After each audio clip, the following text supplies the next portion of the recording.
Hi, everybody. I'm Lois from Fitness Coaching, and we're talking today about how to stop stress in 3 seconds or less.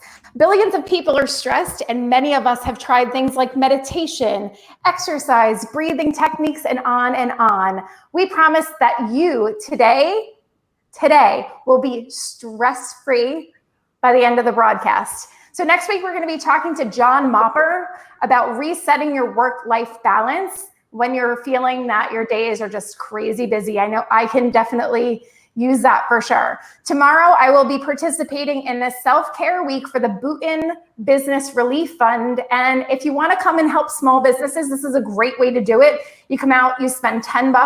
And when I say come out, I mean right on Zoom. We're going to be doing a 30-minute core strengthening class in the middle of the morning. And then right after that, we're going to be doing a conditioning class for helping you get proper diaphragmatic breathing. So if you want to come to those, definitely check out my Facebook page or shoot me an email and I will send you a link to that. So today I have two wonderful guests. These two people have changed my life, and I hope that from learning today, they're going to help change yours as well. So I'd like to introduce my first guest, which I have Ty Kane. Now, Ty is the founder and the creator of Future Visioning. He's the only therapist in the entire world who's created a healing process that is through growth and connecting with your future. Many years ago, in this process of developing this technique, he instantly changed his life from a life-threatening illness and then later healed himself instantly from suicidal depression.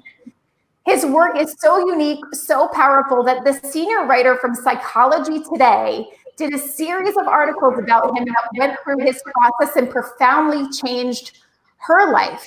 And Christy Ann Northrup, who's an MD, actually changed the healing chapter of her best-selling book, Women's Bodies, Women's Wisdoms, to include his techniques. And he's here chatting with us today. So we also have Valerie Lemmy, who spent 54 years of her life struggling in terrible physical and emotional pain, and then tried everything like many of us. After she was still in pain, she met Ty 10 years ago and then changed her life with Future Visioning and became the first Future Visioning practitioner who has studied with Ty extensively and offers the exact same principles and practices that Ty has taught her. I am so honored to have you both today. And I'm so excited because you guys seriously have changed my life, changed my family's life, and changed my future. So thank you so much for coming. How are you guys doing? Really great and happy to be here. Thanks, Lois. Oh, honored and just wildly excited to get this message out to other people at this time, especially. Yeah, this time is really scary for a lot of people. And I know with the work that I've done with you that I know that you can help a lot of people out there. And I'm so thrilled to have you on to share you with the world. And it's so cool, Lois, that you said it changed you and it's also changed your family. Yeah. That's the ultimate goal of this, is to create a better future, not only for you, not only then for your family, for your listeners, but for the whole world. Because the world desperately needs a brighter future. Oh, that's so true. They totally do. So I know a lot of this information that we're going to be talking about today, but most people don't. And you've said that you can stop stress in 3 seconds or less. This is amazing. Everybody needs to know this. I would love you to help me give them a better life. So are you up at home? Are you up for this challenge? I'm kind of excited to show you. So Valerie and Ty, how do we do this? I'm going to give you 3 seconds. So Ty, you ready? I'm going to give you actual 3 seconds. We're going to do a countdown because I want to see if you can actually do it in 3 seconds. Are you ready? Wait, hold on. I'm going to be who I was before I figured this out for the first 39 years of my life. And now the RBF, as you said, I'll be that, and then I'm going to use my own technique. Watch this. Then I'll tell you what I did later. Okay. Okay, ready? And go. I'm in a terrible divorce. I'm sick physically. I'm suicidal. And wait, I don't have to do that. It changes that quickly. Wow. Okay. So how does it change that quickly? Yeah, let me explain the technique and then have Val share also, because she spent so many years searching. And then when she and I connected, it was so fun because she realized she found when she connected and heard what I do, she said, that's what I've been looking for. It's what the whole world is looking for, a brighter future. So the technique, it actually developed out of 39 years of struggling, suffering. I was born in Utah and Montana, and then came to California and got totally involved in the metaphysical and the spiritual world and did every single seminar and training and healing. I became a rebirther and a body worker and a meditator. I taught all of those things. And I did that for 9 years, and then wound up with a life-threatening illness in a hospital, 3 doctors saying I'd be dead before morning if I didn't have surgery. And I said, I don't want surgery. I believe that I'm powerful. I'm obviously doing a terrible job of being powerful, but I believe it. I refused surgery and healed myself instantly when I figured out what I was doing to create my illness. Then 11 more years of spiritual stuff, meditation, go to India, hang out with the gurus, chant, all of that crap that didn't work. And I'm suicidally depressed in that terrible marriage that I mentioned earlier. I literally want to kill myself. I don't want to be here anymore. And I didn't know what to do with myself other than take myself out or give myself over to the psychiatrists and the drugs and all that kind of thing. And that was a hopeless and a terrible decision. Mm-hmm. So I said, what am I going to do? And I realized that the one thing I'd learned from Lazarus, my favorite teacher, a spiritual being, channel being, he said, the future creates the present. And it took me like 11, 12, 13 years to figure out he wasn't kidding. It is the future that creates our present. And I realized the reason I want to kill myself is my future sucks. I'm in a marriage that's going nowhere and is falling apart. I'm in a career, sales that I hate. And I've tried all this spiritual stuff and it's telling me to just be in the moment, and I'm miserable in the moment. And my future sucks. So I said, well, it's either kill myself or change my future. And literally in 1 second, I came out of my suicidal depression because I decided I'm going to spend the rest of my life doing what I love. I'm going to go become a hypnotherapist. I tried everything else. I'm going to go become a hypnotherapist. And it wasn't the hypnotherapy, but it was, I'm going to do what I love for the rest of my life, or I'm not even going to be here. And that moment, I came out of my depression, started doing this. And then I realized the thing that healed me from my illness and from my depression was connecting to a brighter future. And I'd studied past life regression. I'd done inner child work for years. I could be in the moment with the best of them and chant with the gurus in India. And none of that worked. But connecting to the future and having hope healed me both times. And then, so with my first client, when I got my hypnosis certification, my first client, I decided I could do years and years of processing her past, or I started talking about her future. She changed more than any client I'd ever worked with in any modality ever. And I said, oh my God, that was 27 years ago. So I've been taking people into their future for 27, 28 years now. And it's amazing. One of the things that happened around the time I was suicidal was I heard a voice in my head. Yes, I hear voices. It's my higher self, my spiritual guides. And the voice said, when I was like, yeah, just in a horrible state, the voice said, stress is a lie. And until I was suicidal, I didn't really get that. I didn't really understand. So here's the technique. Everyone try this. Actually, I've got my timer here too. I will count. I will time. I want you to say out loud, if you're in a place where you can do that, or in your head, okay. Everybody listening, say, when I say go, you say stress is a lie. Okay. Ready, go. Stress is a lie. 2.5 seconds. Wow. Okay. So if you get that stress is not real, it's a lie. What it really is a label that covers up the emotions. Okay. And when I got in touch with my emotions, I wasn't stressed out and suicidal. I was angry. I was scared that life was going to suck forever. I was pissed off. Because I'd done all this spiritual stuff and it wasn't working. So when I dealt with the emotions, they moved me to make a change. And then the change in the future changed my whole life. So I've been happy, non-suicidal for 27 years and helping other people. And then Val came along and had tried all those things also and heard me talking about it. And it changed her life also. And so now we both do future visioning and help people create awesome futures.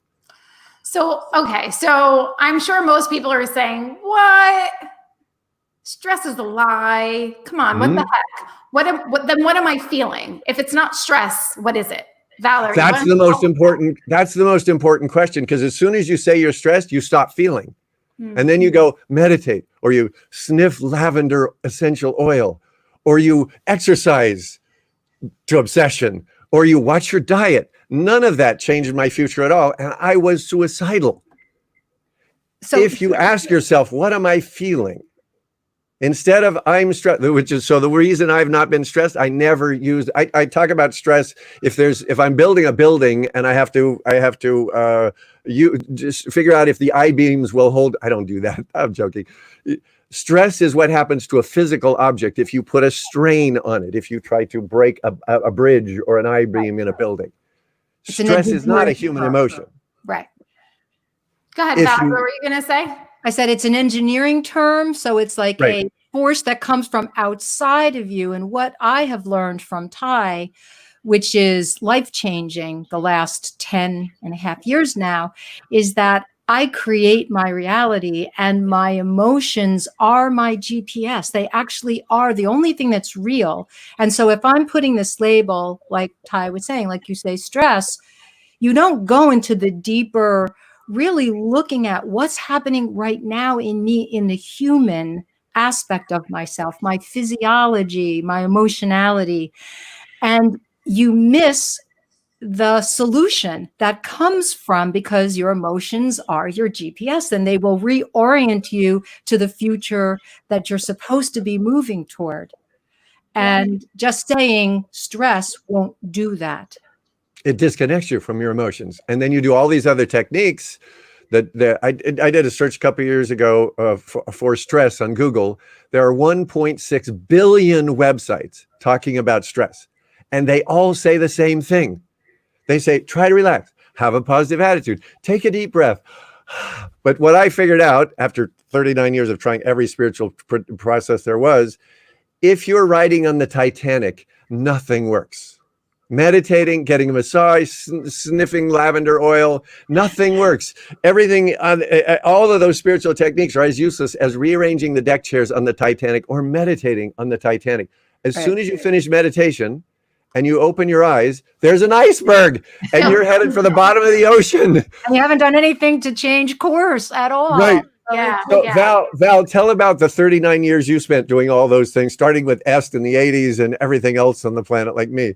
Oh gosh, yeah. I mean, I had a terrible childhood to begin with, and then the physical and emotional pain was so terrible. So I tried everything. I went to doctors, I tried therapy, I tried meditation. For 40 years, I meditated, sometimes 2 hours a day. And so I've been doing mindfulness for decades now, almost half my life. And I know that it doesn't work, because what happened is my pain, the emotions that weren't even being addressed, just got worse and worse and worse until I was in such pain. And I tried everything, growth work, seminars, alternative healing, going How many self-help books do you have? I still have. Yes. All back there and up here that you can't see. They look pretty on the shelf, right, Val? And it's kind of like leaving them a trophy. It's like a trophy, you know what I mean? Like, this is what I did that I know you didn't give me. But here's the part that if I can peel and really translate this, the final terrible part was that I thought there was something wrong with me that could never be fixed. And that was the hopelessness finally, after 39 years of searching and still coming up short. Right. Even being told by groups or whatever, oh, this is it, this is the one. So when I finally met Ty, I felt something for the first time in decades. I felt hope. I saw the light at the end of the tunnel. I signed up, dove in, and in 6 weeks, my life significantly changed for the better and started moving forward. So and when you're dealing with stress, I want to just go back to that. If you don't know how you're feeling, and this is the sad part, we are taught not to feel, we don't know how to deal with our emotions. And so even as a woman who's, oh, you're better emotionally than men, right? Well, kind of, yeah. But I didn't know how to express my emotions. I suppressed my anger. It used to be like I swallowed it. It was like this hot thing that it went down my throat into my stomach and just sat there growing. Yeah. And then in life, an explosion would happen. I would feel so terrible afterwards, but it kept happening and I didn't know how to stop it. Yeah. That reminds me, for me, I don't use the word stress anymore. When people say, oh, I'm feeling stressed, you can relate, right? I'm like, I don't feel stressed. I don't use that word anymore. And the reason why is because earlier this year when my dad had a stroke, it was like my family expected me to do everything for them. And if I called what I was feeling stress instead of the real emotions that I would have suppressed them, gone to the fridge or the pantry. I don't know anybody else that can relate to that. Nobody can relate to that. I know most of my clients can't relate to that. Scooping and shoving and suppressing. If I did that, if I called it stress, all I would have done is continued to eat. For me, that's my vice of choice. Eat my emotions instead of feeling my emotions. But when I was actually able to talk about my emotions and what the actual emotions I was feeling, it wasn't stress, it was anger. I felt angry, and that anger gave me the empowerment to say no for things that I couldn't do anymore. So Ty, can you explain more about when the word stress is being used instead of the actual emotion? And before you start, I just want to let everyone know, normally these are 15 minutes and we're already almost 17 minutes. There's a lot here to talk about. So we're going to keep talking. So if you want to hang with us, keep listening. If you have to go, come back and watch this again later. But this is really valuable information, and I don't want to rush them through it. So if you can hang with us, great. And if you can't, chime off and think about it for a little bit and then come back later and watch the rest. So again, Ty, can you explain more about when the word stress is being used instead of the actual emotions? Yeah, it's really profoundly easy to understand if you look at where stress came from. It was not used until the 1930s. Stress was primarily used, as Valerie said, as an engineering term. And then Hans Selye started studying rats in the 1930s, and he did some interesting studies because it really showed that stress, anxiety, negative circumstances damage your body, damage your immune system, damage your heart, your lung, your livers, every system. So that was valuable back then. It was sort of a new idea that there's a connection between your life, your emotions, and your health. Right. But what he did was he would take rats, he'd put them in a cage, and he'd have a metal floor in the cage. And then he would send shocks through the metal floor that would shock the rats so that they'd jump, they'd freak out. They couldn't climb because it's a wire cage. They couldn't climb, they couldn't get away. And he'd keep shocking them and keep shocking them and keep shocking them. And then he would, after doing that torturing them for a period of time, then he would dissect them and find out that their heart they had everything from cancer to heart problems to liver problems. Their whole system was messed up. So what he discovered is if you torture a rat long enough, their body breaks down and they die. But you can't, and I found a picture of him yesterday. Next time I'll show it to you. He's a sweet looking, he's obviously a medical scientist, a researcher. And he looks like a grandfatherly type. And he's holding a rat. And you think, well, that's such a sweet picture. But he didn't hold the rats, he tortured them. So here's this grandfatherly figure going to speak at a medical convention, and he's going to talk to hundreds of other researchers. And he's going to say, guess what? If you torture a rat long enough, they die. No. You can't say that. So what did he do? He had to come up with a way to say, well, I can't use torture. I can't use terrify. I can't use abuse. I can't. I know. If you stress a rat. So he started using the word stress, and it caught on like crazy because people don't want to deal with their emotions. They don't want to talk about how, like you, what happened when you talked about how angry you were when you actually felt that, Lois? What happened in your, like, positive and negative in your family dynamic? Yeah, everybody was like, oh my gosh, like you're really standing up for yourself. And it was more of just like, it gave that anger is a good emotion. You know, you both, Valerie has taught me this, right? There's no bad emotions, just emotions that are unexpressed. So if you have anger or self-pity as an emotion and you don't release it or It will kill you. it, it'll kill you. Absolutely. So Yeah. Valerie, you know, you say something along the lines that like responding to your emotions is a form of self-love. Do you want to explain that a little bit? I love that.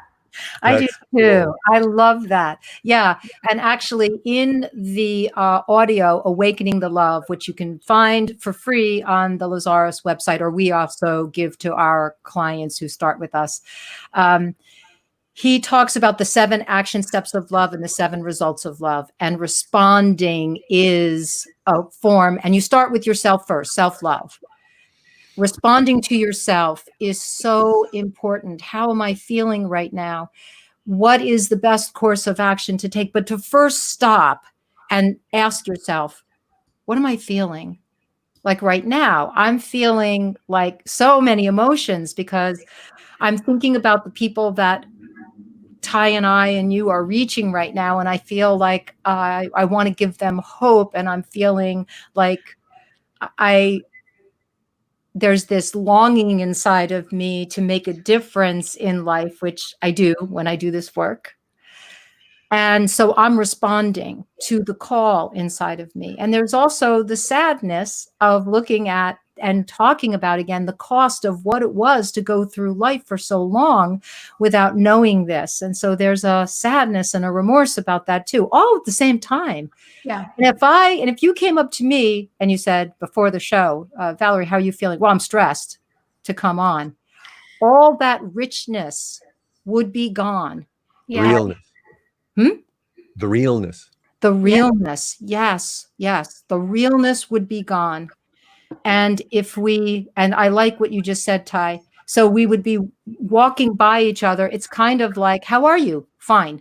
It's like it's become like the fine word, you know? It is. It totally is. I heard a client today who I haven't talked to in a really long time, and I couldn't really talk to him very long. I only had a few minutes.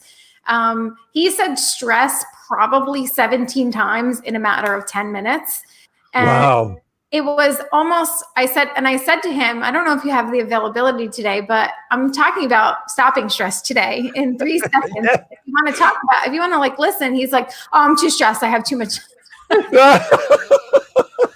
Yes.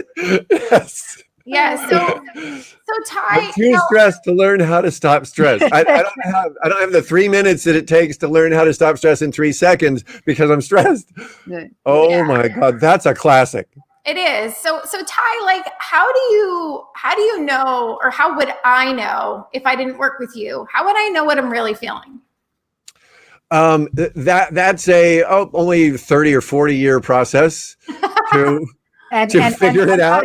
Well, no, wait. Actually, Val mentioned that women feel their emotions. Yeah, women, they still don't feel them fully and deeply like you didn't, but they feel them a lot more than men typically do. So for men, it's about a 45, 50, 60 year process. For women, it's maybe a 39, 40 year process to feel your emotions. But you might as well get started now, for Christ's sake, because if you don't start now, you'll literally suppressing emotions. That's I almost died twice. I almost died this close. Actually, I used to be an adventurer. I used to jump out of planes and race cars and ride motorcycles. So I've almost died lots of times. But with a life-threatening illness and a suicidal depression, I almost died twice. Both of them were a direct, immediate result of suppressing my emotions. Yeah. And when I found the emotions and expressed them, I healed. Like in that hospital, 3 doctors saying, you'll be dead before tomorrow morning. I said, well, I refuse surgery. I'm going to heal this or die trying. And I kept asking myself for 24 hours, what am I doing? I didn't ask, what do I do to heal this? Which is what everybody teaches in all the spiritual, pray or have a positive attitude. None of that crap works. Right. I asked myself for 24 hours, what am I doing to create this illness that is killing me? Because I know I'm creating it. What am I doing? And I failed for 23 hours and 59 minutes. I failed to answer that question. What am I doing? What am I doing? And finally, when a friend said, what are you doing with anger? Bingo. The light went on, just like you, anger with your family. Mine was anger at my mother about our cabin in Montana. Soon as I expressed the anger, instantaneously, I went from the edge of death to completely healed 1 second later. Yeah. Same thing with stress. If you get that stress is a lie, stop lying to yourself, or choose to lie to yourself, but just realize you're lying. Stop lying to yourself, feel the feeling, and then respond. As Valerie said, respond to the feeling. As you did, Lois, respond to the feeling. I'm angry at my family. They're putting, and you usually would take and do everything for them, right? Right. So your anger actually saved you. Right. The quote from Lazarus is, there's no such thing as a negative emotion. Right. All emotions are positive. They're all helping you. The happiness, joy, love are helping you keep going forward. You're headed to your awesome future. The fear, the anger, the loneliness, they're the bumps on the freeway telling you you're going off course. Straighten out, go for the joy, go for the love, go for the peace, the hope, particularly the hope, which is a positive relationship with the future. And here's one other thing I wanted to say. I found a study just a few months ago. They asked people all over the planet how they felt about the future. Mm. Is the world staying the same? Is it getting worse, or is it getting better? That would be staying the same is staying the same. What was that, Lois? I said that would be a cool poll to do. Well, they did it worldwide. Yeah. Worldwide. And if it's staying the same, basically it's getting worse. So guess what percentage, and I've asked thousands of people this over the years, but now I have a study. What percentage do you think feel that the world is getting better? Especially now with COVID, with the craziness, with the economic craziness, with the political lunacy that's going on. Everybody is seeing the short term, and most people are scared to death of the future. I'm not. I'm excited. This is the teardown phase.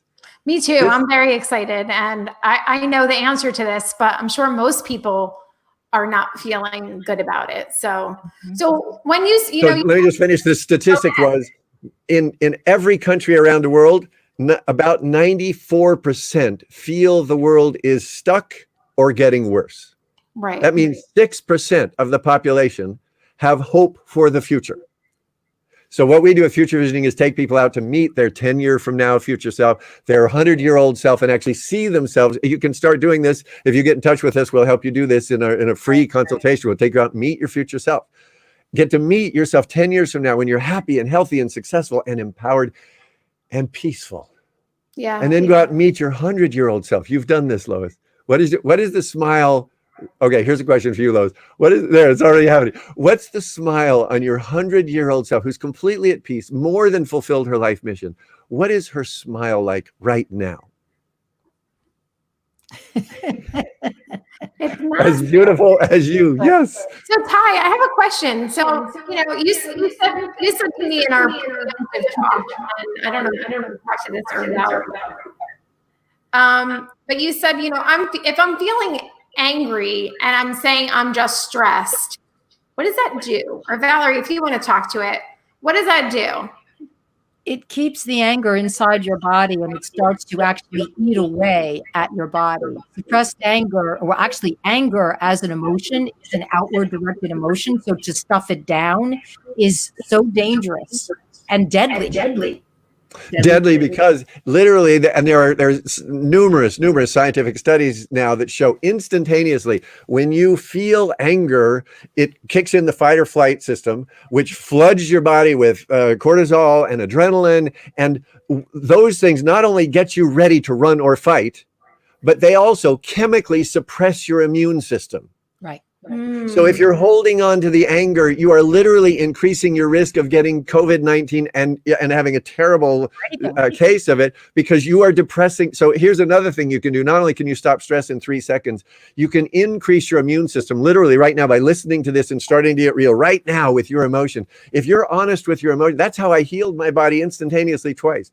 You can increase your immune system. You can boost your immune system. All this stuff about eat vegetables. And I've worked with thousands of clients and helped them heal every disease there is. Never have I said to a single one of them, change your diet, do this. And not one of them, and all of them have healed because they got real with their emotions. Then they go out and decide to, okay, eat a better diet. That's a good thing. If you're a happy person, you're likely to do that. If you're unhappy, you're not going to. Like Lois said, let's get to the freezer and the ice cream or the potato chips.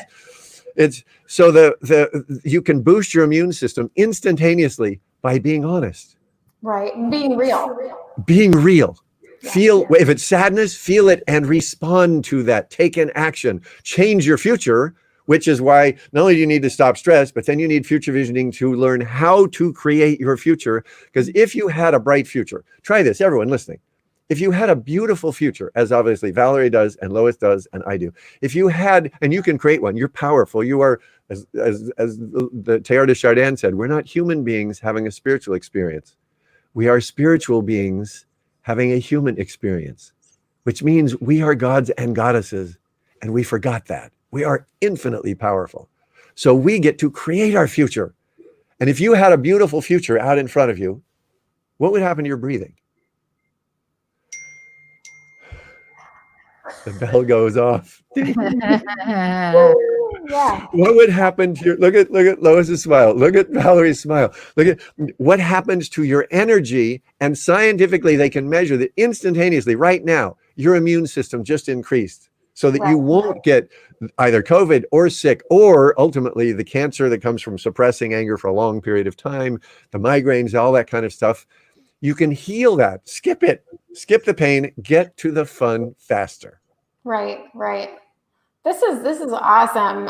So Valerie, what are some things that you think that can help us cope better and handle our emotions better? And this is our last question. If you're out there watching and going, how many more minutes? So Valerie, why don't you take that one? Yeah. So, well, I wanted to add about responding. Mm-hmm. The word respond is actually in the word responsible. Ooh. So admit, like Ty was saying, that he was saying, what am I doing to create this? How am I creating? I'm creating my reality. Try that on. Start saying that. And if you say the word stress, the 3-second technique is stress is a lie. Then the next question is, what am I really feeling here? And personally, I mean, I'm just saying, I didn't know how to do this until I met Ty. So call Ty, call me, find out more about how to unlearn what we've learned to suppress our emotions and carry around not only just the anger and the fear or the scared or the hopelessness. That's like the most terrible, just walking around hopeless, thinking that there's something wrong with you. There's nothing wrong with you. You're just on a dark road to a dark future. So change your future. So that's really my advice. Let me add one piece to that. Lois.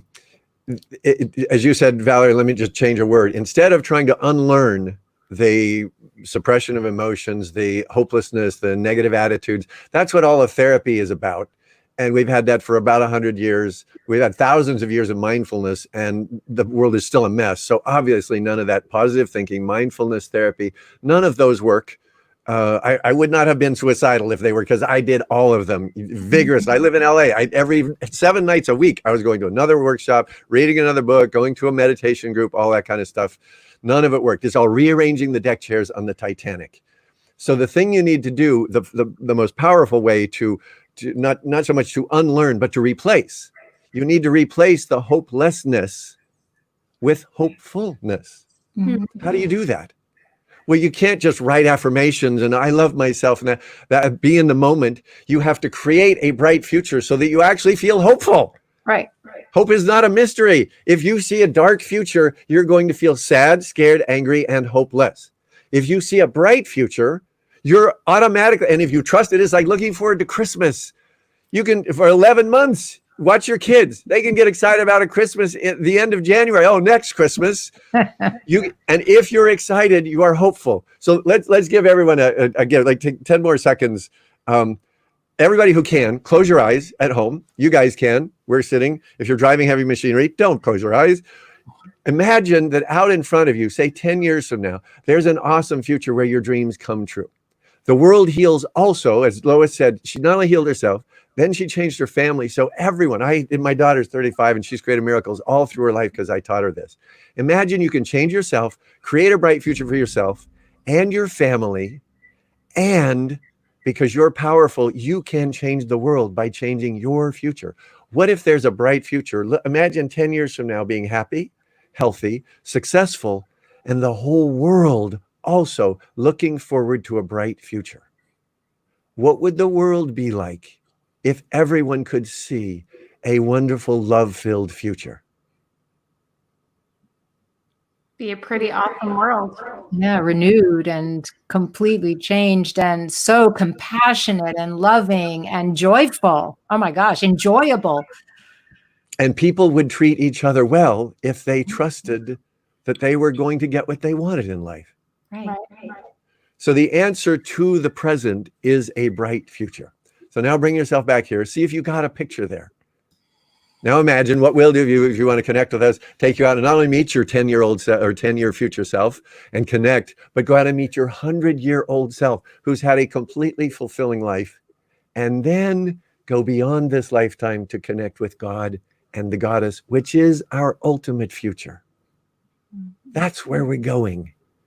And if you ground yourself in the future, rather than trying to ground yourself in the present, which has never worked for anybody I've ever met, but tens of thousands of people I've dealt with, Never worked. It lasts for a few minutes, 10 minutes, until you see the iceberg and you go, oh shit, this is not going to turn out well. Go home, connect to the future of reconnecting with God and the goddess. That's where we're really going. That's when we become our real selves. And thank you, Lois. And thank you, Val, for coming, playing along. We've had so much fun for 10 years and forever. And Yes. Lois, too. Going to have luck. Come join us, everybody. Come join, play. Let's all create a future together. So if you want to get in touch with Valerie, here is Valerie's contact info. Valerie, you said something about some kind of offer. Do you want to just share with us a quick sec about what that is? Oh, yeah. Both Ty and I offer a free consultation for people to call us. And I kind of like say 45 minutes, but it's not 45 minutes. It Depends on how much fun we're having. That's right. The other night it was 2 hours and I could have gone on and it was so beautiful. And the person changed. She changed her future. She changed her life. Yeah, absolutely. And then there's Ty's information. And let me just mention that you can send me an email, ty@futurevisioning.com, or you can take your phone right now and text the word easy, as in letters, the letter E, the letter Z, future, easy future, because that's what we help you create. Easy future to 313131. You'll immediately get a link to my website where you can go. There's another video there that shows me working with a whole group and turning them on to the future. And then I'll send you some information that helps you design your ideal future so that when we talk, you've already kind of designed it and gotten excited, and then it's even clearer. Yeah. Awesome. Thank you so much for both of you coming today. Those of you that are watching at home, thank you so much for being here. We're really excited to have you. And please like and comment and share this with your family and friends. This is how we're going to make a difference in the world, by changing one family at a time. My mission at Fitness Coaching is to affect change in that next generation. So help me by sharing. So again, next week, we're going to be talking to John Mopper about resetting your life-work balance when you're having crazy days and crazy nights. And let me just say the last thing. Remember, stop. As Lois said, she doesn't use the word stress anymore. None of us do. Stop lying to yourself, or at least play with, oh, I'm lying, and be honest about that. But if you stop lying to yourself and calling it stress, feel the emotion. It makes you breathe immediately. Isn't that cool? Right then you get more real. And then realize the answer to whatever that fear, the anger, the sadness is, to create a bright future and have an awesome future. Thank you, Lois. It's so much fun. It's so much fun connecting with you. Bye. Thanks again for watching at home. Have a great rest of your day, and we'll chat soon. Bye, everybody. Thank you. Bye. Bye. Bye.